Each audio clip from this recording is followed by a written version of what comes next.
Good evening, friends, and welcome back to the shop.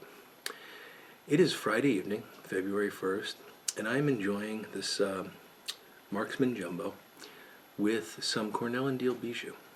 And I'm sitting here in the shop just sort of thinking back and reminiscing a bit. And I just realized that it is hard to believe that it has been a year, or almost a year, since the reigning Super Bowl champion Philadelphia Eagles beat the New England Patriots and claimed Super Bowl victory for the first time ever in the history of the team. It's been a great year. I've enjoyed thinking of them as the Super Bowl champions all year.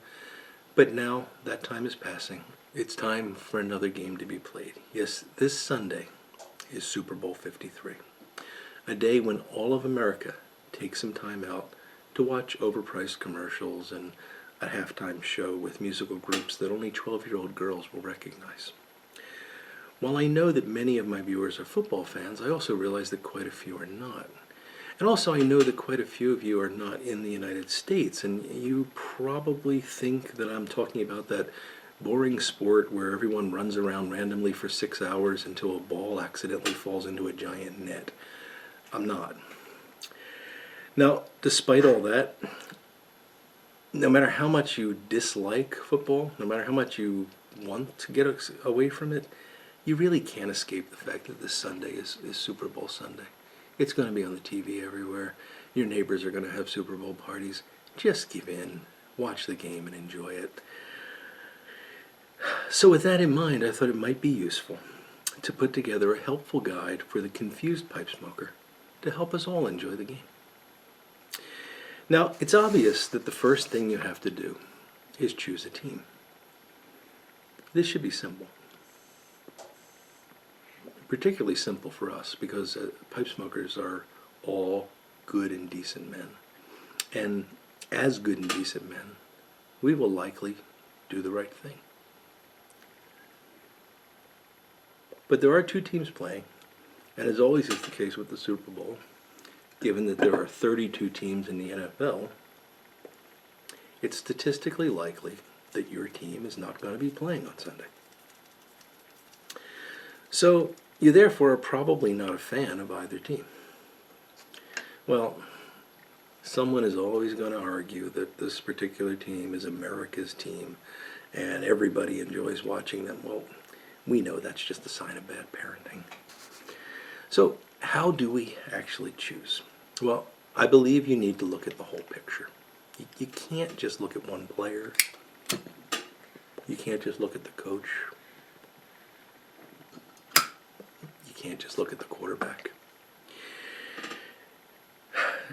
I mean, it's hard to compare someone like Jared Goff, the young quarterback for the Los Angeles Rams, who has had a fantastic season and really is an exciting guy to watch play, with the likes of Tom Brady. I mean, you have to admit, Tom Brady is something very different. And how can you not immediately see just how special he is? I mean, has anyone in the history of the NFL ever exhibited better command of the pocket? Well, okay. But has anyone ever thrown the ball with more accuracy? Yeah. Well, okay. What about this? Toughness. Has anyone ever exhibited more toughness? I mean, he's a tough guy. He's at least at the he's in the top 10 of the.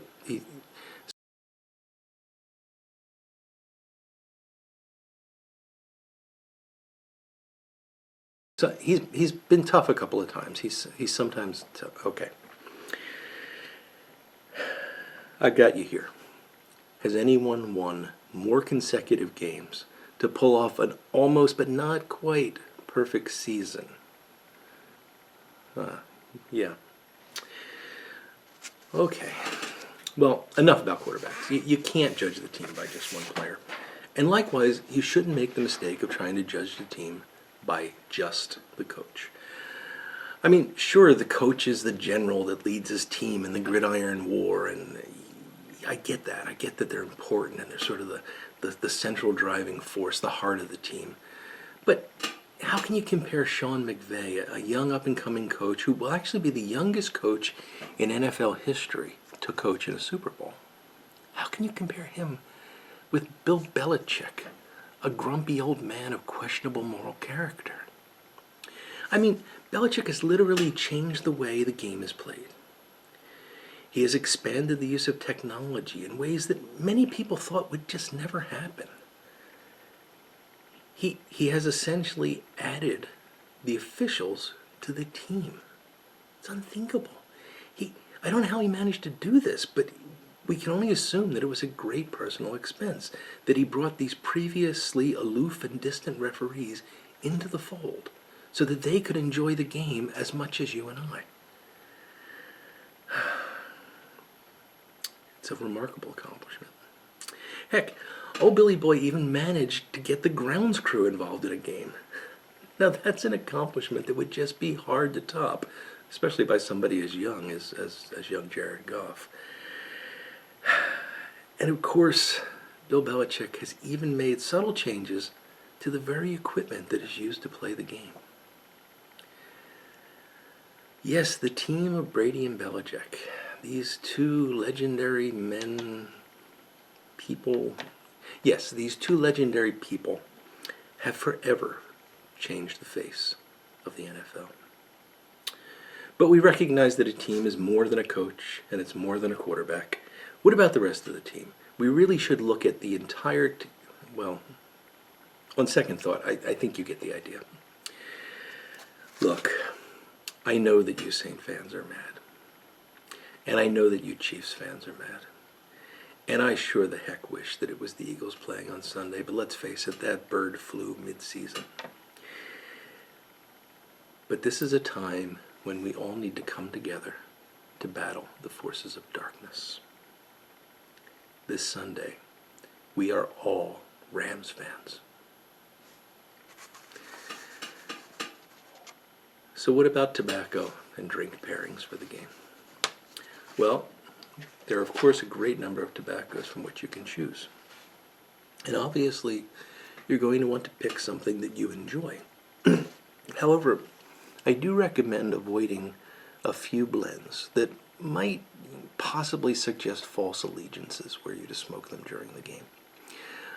They're great to smoke any other time. Smoke them early in the day on Sunday, smoke them Monday, but just during the game, maybe avoid some of those tobaccos.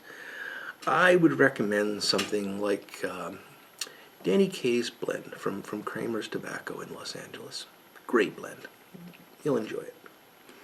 And likewise, your beverage pairing could really be just about anything that you enjoy.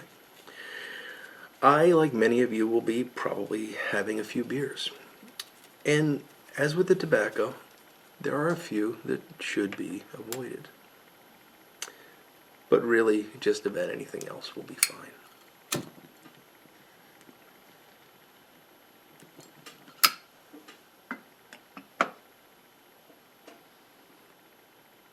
Food. Every Super Bowl party, whether it's just you and the dog or the entire neighborhood, every Super Bowl party needs food. And food is easy. You got so much to choose from. You got nachos, you got pizza, you've got sandwiches. These all make great game time fare.